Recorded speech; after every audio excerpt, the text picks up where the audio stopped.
আমরা যাব হচ্ছে যে যে সমস্ত এনজাইম গুলো দিয়ে আমরা লিভার ডিজিজকে ডায়াগনোসিস করবো। ওকে, তাহলে enzyme related to liver disease, এইটা যাওয়ার আগে তোমাদেরকে একটু আমি লিভারের চেহারাটা দেখাই নিয়ে যাচ্ছি। লিভারের সাথে কিন্তু এই বলতো এই যে বাইলটা সিনথেসাইজ হয় কোথায়?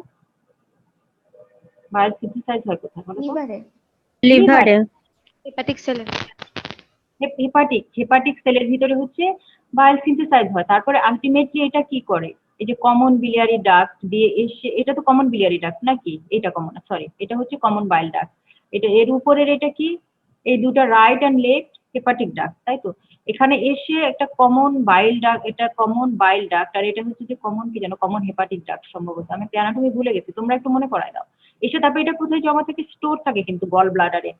এটা কিন্তু পুরো জিনিসটাই একটা বলা যায় যে নেটওয়ার্কিং অফ প্যাসেজ।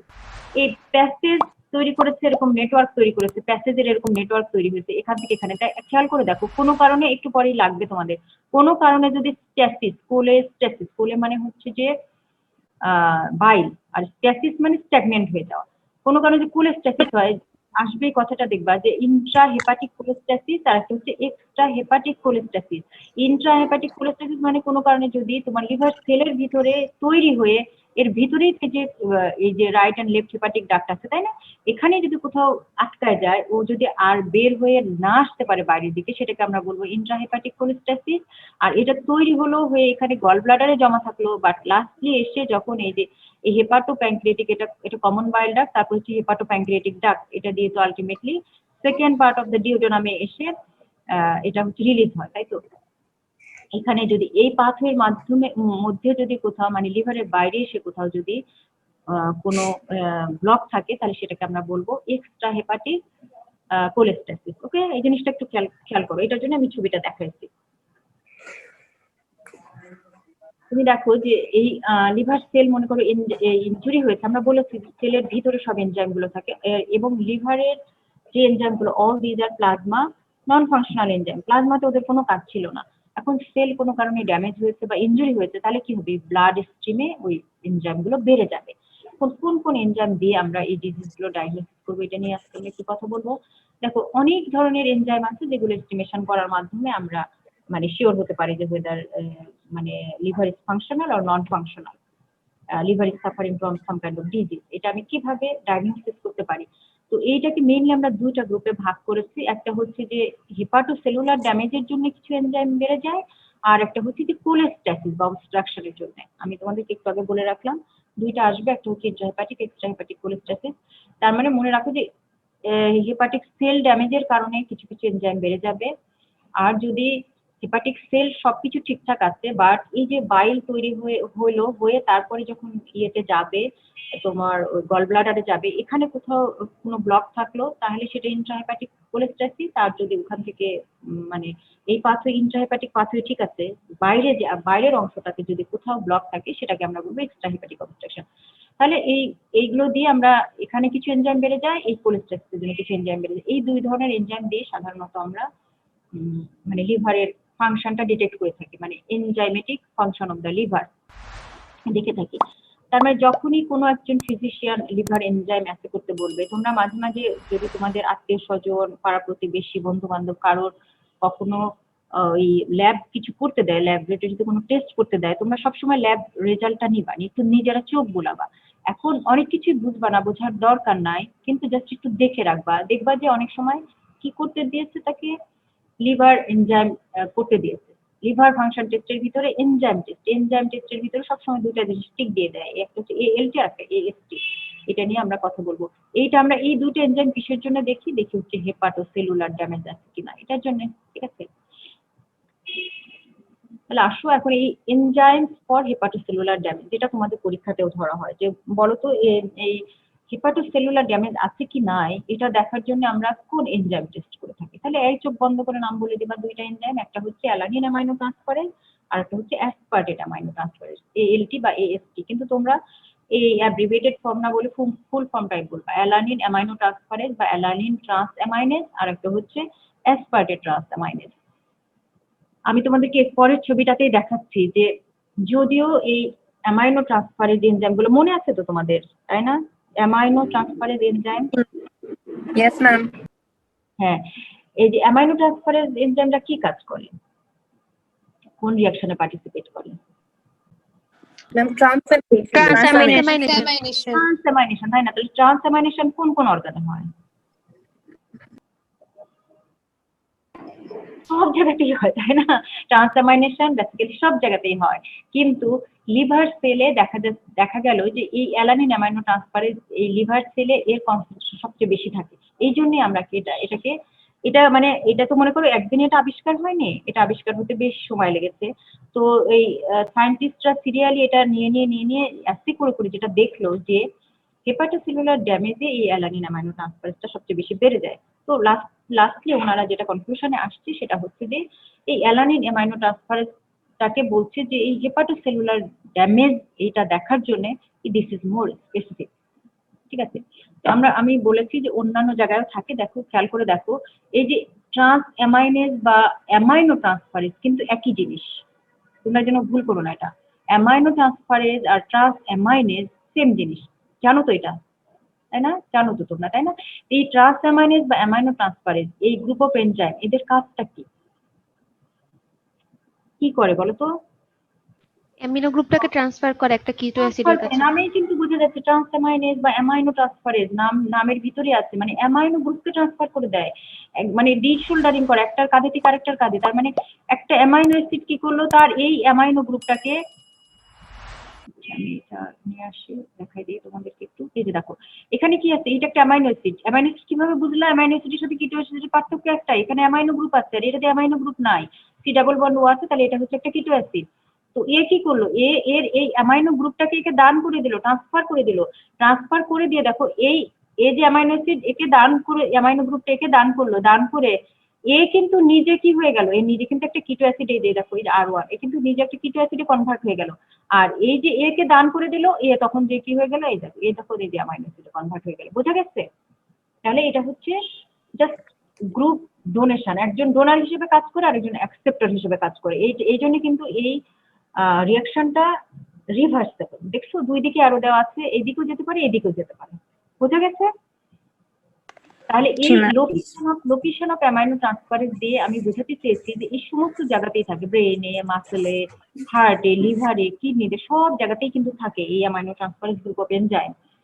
কিন্তু দেখা গেল সেটা হলো যে অ্যালানিন অ্যামাইনো ALT, এটা হচ্ছে যে খুব হাই কনসেন্ট্রেশনে থাকে হচ্ছে লিভারে, এবং এটা একটা সাইটোপ্লাজমিক এনজাইম। এই কারণে যদি কোনো কারণে লিভার সেলের ইনজুরি হয়, অথবা এই যে অ্যাজ ফর এক্সাম্পল হেপাটাইটিসে কি হয়, ইনফ্লামেটরি কন্ডিশন, ইনফ্লামেশন হলেও তো সেল আলটিমেটলি ডিসরাপশন হয়, হয়ে ওখান থেকে বের হয়ে বাইরে চলে আসে, যার নর্মাল রেঞ্জ এই যে U/L, এটার মানে কি বলো তো?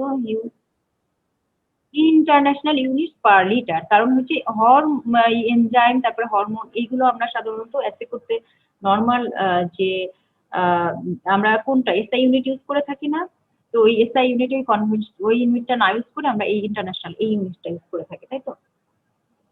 এই নর্মাল রেঞ্জ দেখো এত থাকার কথা, এই নর্মাল এই এতটুকু কেন থাকে ব্লাডে, খুবই কম পরিমাণ, এতটুকু ব্লাডে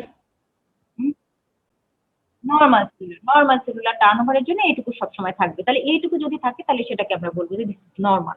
তাহলে তোমাদের এই ফার্স্ট ইয়ারে এসে তোমাদের যেটা কাজ সেটা হলো এই যে একটা হেপাটোসেলুলার ড্যামেজ হলে কোন কোন এনজাইম বেড়ে যেতে পারে এর পসিবিলিটিস, কোন এনজাইমের বেড়ে যাওয়ার পসিবিলিটিস আছে, এই নামগুলো একটু জানা। আর নর্মাল রেঞ্জটা কত, একদম যে টোটো মুখস্থ করতে হবে তা না, একটা আইডিয়া যে তাহলে কি এরকম 40 ইন্টারন্যাশনাল ইউনিট পর্যন্ত, এতটুকু পর্যন্ত হলে আমরা তাকে নর্মাল বলবো।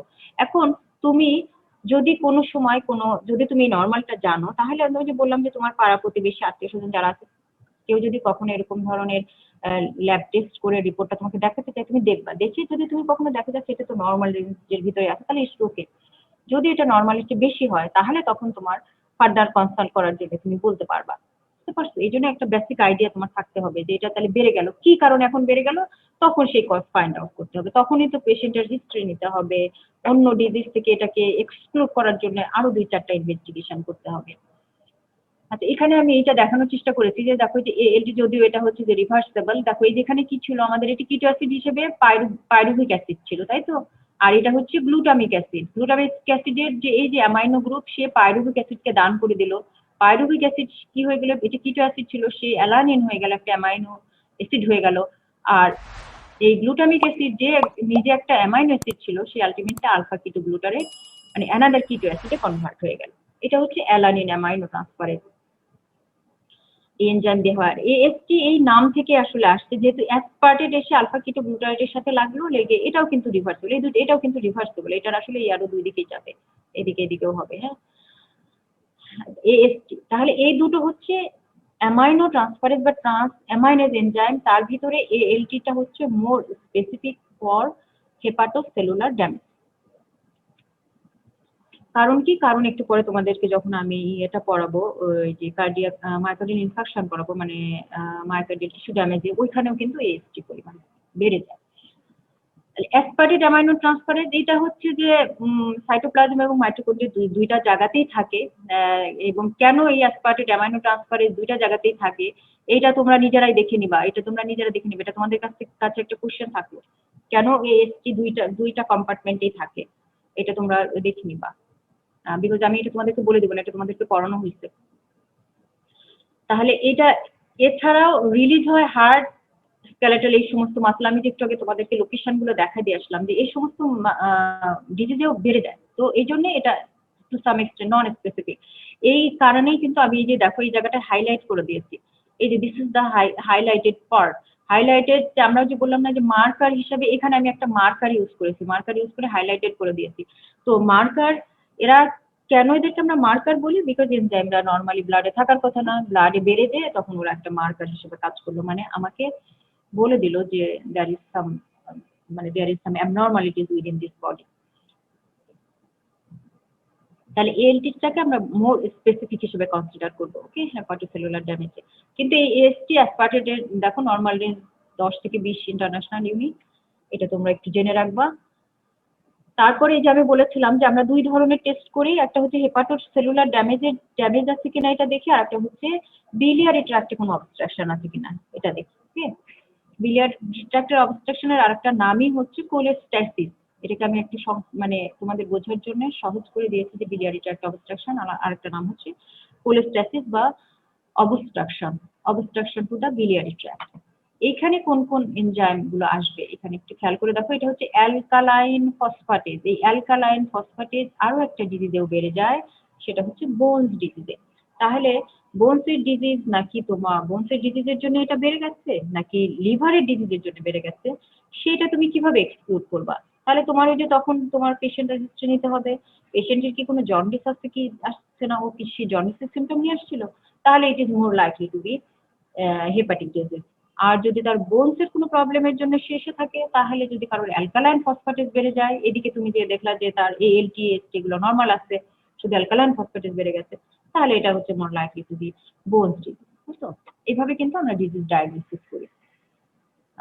এটা হচ্ছে যে অ্যালকালাইন ফসফেটেজ সাধারণত আমি তোমাদেরকে যে বলেছি যে জন্ডিস পড়াবো, তখন অবস্ট্রাকটিভ জন্ডিসে, কেন অবস্ট্রাকটিভ জন্ডিসে অ্যালকালাইন ফসফেটেজ বেড়ে যায়, এটা আমি তোমাদেরকে তখন এক্সপ্লেন করে দেবো। এটা দেখো যে বাইল, আমি বলেছি বাইল ডাক্ট অবস্ট্রাকশন অথবা ইন্ট্রা অথবা এক্সট্রা হেপাটিক কোলেস্ট্যাসিস, মানে ওখানে যদি কোনো অবস্ট্রাকশন থাকে, তোমাদের ছবি দেখিয়ে আসছি।